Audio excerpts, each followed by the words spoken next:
Welcome back to the channel. In today's video, we're going to talk a little bit about movement and why it has led to a double rifle meta ever since the Cold War integration. We'll also talk about the QBZ and why the movement on it makes zero sense based off its damage profile, but we'll go ahead and get into a lot of that stuff. If you do enjoy the video, learn something new, please do me a favor, hit the like button. If you're brand new, want to find your way back, double check, make sure you are subscribed with notifications on. So one thing that I did talk about prior to the integration, when we were kind of guessing what the integration would be, one thing I did talk about was the overall movement. If they transfer it 1-to-1, it would be insane how fast the movement could be. I even did side-by-side comparisons of what that looked like in game, showing shipment and why it would lead to a lot of issues. And it ended up working out that way. We did get a nerf to the FFAR, but that kind of led to a lot of options. People are going and trying the QBZ. Some people are doing the XM4 now. People are still using the FFAR, and a lot of people are using the FARA. These are all rifles. They're using it for close range, similar to like an AS-VAL, but the AS-VAL, the only reason people use it up close is primarily because it just deletes faster than everything else in the game. So if we kind of look just at the Cold War, pretty much almost all of them, even the AK-47 is becoming part of the meta. Part of it's TTK, but a lot of it also has to do with the movement. Groza kind of fits in there as well. So pretty much everyone, except for probably the QBZ and the Krig, are being used as their secondary in combination with either AMAX, M16, the Growl, whatever long range option you want to use. Maybe a sniper with sniper support. You kind of just build the secondary that way. The big issue comes down to overall movement. So what I wanted to do is make a quick comparison so you could see how drastically different the rifles and SMGs are balanced in terms of movement compared to the Modern Warfare one, and why it's led to this funneling of the meta. I think there is a happy medium where they could nerf the mobility of rifles so they actually feel like rifles, and then you'd have that balance where, well, do I use an SMG at close, or do I take the penalty of using a rifle, which doesn't currently have one other than maybe ADS speed, just a little bit, sprint to fire a little bit because they're in the rifle category.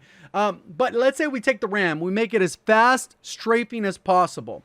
We take the MP5. Let's say we make it as fast strafing as possible. These are the routes we would go. So I went through and I did the various testing for this strafe speed. We can look at it for the Ram 7 here. You can see kind of how it goes. It does this slow strafe. If I go ahead and move over, we'll go ahead and do it again. This is the Ram firing. This is how it looks when it strafes back. And we can kind of see how that works with the Bullfrog. We can continue on.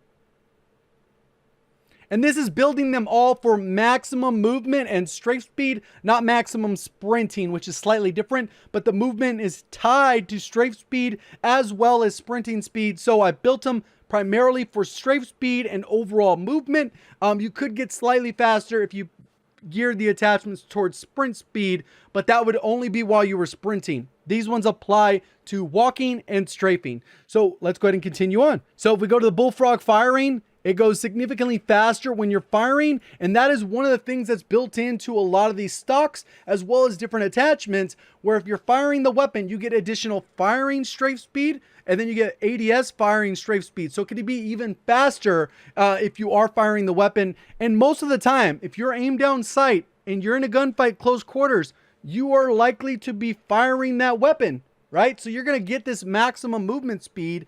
So a lot of times the regular strafe speed doesn't matter as much because it comes down more to the actual strafe speed. And that's just the strafe speed. Then I went and also looked at the walking movement speed, the sprinting movement speed, and you can kind of see these comparisons draw it on themselves. And it shows why we've kind of been funneled into this double rifle meta. So now let's go ahead and talk about the data. So I've already gone through and I've already tested all of these with strafing, with firing, with strafing without, with strafing regularly, while walking, while sprinting. And what I did here is the slowest ends up being the RAM. You move at 2.525 and then you end up having the same strafe speed while firing. There's no pro or con to it. And that's where there's a distinct difference. But on top of that, the Cold War, the regular Modern Warfare MP5, you can see the movement is 10% faster. And that's what we expect. Hey, you know what? SMGs have more mobility than rifles. That makes perfect sense. This is where it doesn't make perfect sense. Bullfrog is kind of in line with that. It doesn't have the most cracked out strafe speed. Obviously, it has a bigger mag and other variables to it. But let's say it moves 5%. So it's not a huge... Bullfrog kind of makes sense. It would be in between the RAM and there. But if you're strafing while firing, moves up your speed to almost 3 meters per second, which is 17% faster than a rifle, right? So we're getting a bigger gap here. Then we go the FARA, which is actually a rifle. The regular strafe speed on the FARA is faster than the Bullfrog while firing, which is insane. Then we go the max strafe, which, boom, it makes sense. It's up there. Then the QBZ strafe. This is max. Look at 30% faster. This is just a regular strafing without firing. Nuts. Then we include firing, and look at these movement speeds. 70% faster than the RAM. So you're moving at 4.2 meters per second. Even though the FARA isn't as fast, it's within a little bit there, difference between here. When you start firing, that discrepancy gets huge. It goes from 34% compared to the RAM up to about 60%. And that is where it really is imbalanced. When you're firing the weapon, they just need to remove that stat completely. And then what you would see is a little bit, it would be more in line because it would be there. And then maybe do another slight nerf to the strafe speed to rifles, because at the end of the day, they are rifles and you should not be moving that fast. Faster than SMG, it doesn't make sense. We carry this over to walking. We compare these. You can see kind of how they all stack up to the RAM. FARA moves faster, MP5 moves faster, Bullfrog, QBZ, and MAC-10. Not quite a big a difference because the firing's not involved. If I was ADS and walking forward, it would still help out the firing. We would be walking a lot faster. Definitely with this one, we'd be walking faster than we walk. It'd probably get way higher on the speed there. But I did want to include that. Now we got, for example, if we're comparing the MP5, it's only 8% faster walking, but sprinting only about 6%. And we thought that that was balanced way back when in the entire first year before the integration. But now we're talking about having a 10% boost, 13%, so twice as fast compared to the regular MP5. If we get the Mac involved and then the QBZ with the new stats on it, which don't make sense at all because its TTK is not competitive. So I think this is a huge problem. Is the QBZ cracked out movement-wise? Yes. I'm going to go ahead and put a head-to-head on screen so you can see what it looks like compared to the RAM when we're talking about walking as well as strafing. So this is what we have running in the background, kind of showing you as an example, as a head-to-head of what those look like. And it's insane what we were using for the entire first year, which is primarily Modern Warfare rifles because that's all we had. But the integration implemented these new variables, this strafe speed, which is insane. They rebalanced it about a month into the integration, 2 months, because it was even stronger at the integration, but then they made the adjustments. But they need to tweak it down further or go about rebalancing where maybe they swap the stats where the SMGs are moving at this speed and the rifles are moving at the slower speed that is maybe still faster than the RAM, but comparable. Because right now there's almost no reason to use the RAM, even though it has a good TTK, other than sniper support, because the mobility is just so insane. If you use the FARA, I used it quite a bit today, and it's just like, wow, it's so easy to use. It's laser accurate. You need to get the one headshot in the mix to get a fast TTK. Ammo's pretty good. Slow reload, but you're moving like you're literally sprinting on the field. It just doesn't make sense. So it's definitely not balanced. You can see it there for yourself. I will talk about the loadouts. If you just want to build fast strafing, I'll talk about what I used and how those mechanics work into it if you just want to make a really fast one, considering accuracy isn't as important when you are at point blank ranges, because literally you're going to be lining up a target within 20 meters, not that far. Another thing I didn't touch on is typically these rifles for the Cold War guns also have better bullet velocity than the SMGs without any attachments for bullet velocity. Whereas the SMGs, even with the bullet velocity attachments, generally do not compete with the regular rifle bullet velocity. So there's a huge issue there.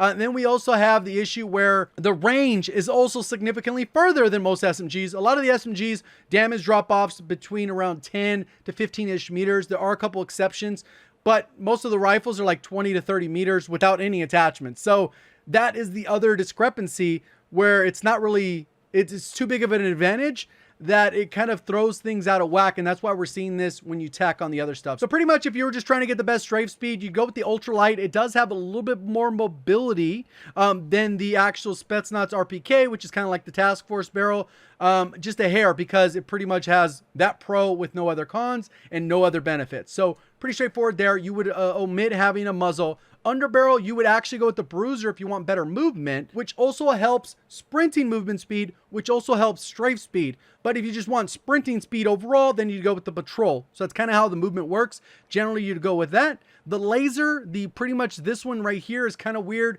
Doesn't really make sense. It impacts your aiming stability, but it improves your movement speed, which again helps strafe speed, which doubles with the aiming walking movement speed. So you get another added on to that. So now you have two there, and then you go with the skeletal stock.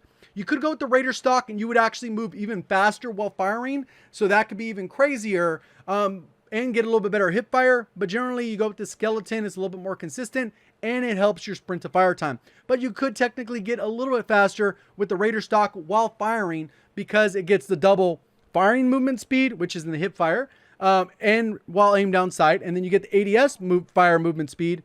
And then you also get the aiming walking movement speed. So it's like 3 speed buffs in one attachment. So you could go that route. Ends up being kind of crazy. If you want to go that route, especially with the sprint to fire time, it's just going to be crazy. And then you get the last attachment, which most people will use for ammo. Even though it says 50, it actually gives you 60. But that's kind of how you would stack almost all of the rifles. That's the FARA, that's the XM4, the FFAR. You would stack them that way if you were only looking for strafe speed. Obviously, you wouldn't be getting better bullet velocity, you wouldn't be getting better range, and you would not be getting better recoil or worse recoil. It would just be whatever the weapon is. So the SMG is pretty much the same thing, but you go with Task Force because they don't have that ultra light option. This is the only one that's going to help the strafe speed, so you got to go with the Task Force. You would go with the same thing over here. So you'd go with the same thing for the SMGs, but instead of a bruiser, they call it a striker. Again, movement and hip fire accuracy. You could go with the patrol grip for sprint speed, but this will help the strafe speed a little bit more. Then you go with the Tiger Team Spotlight, and then you go over here again, same thing. You could either get either one of those, but generally you go sprint to fire. The other one will move faster than even the numbers I did because I did all the testing with the Raider stock or the final stock, so it could be consistent as possible across the board.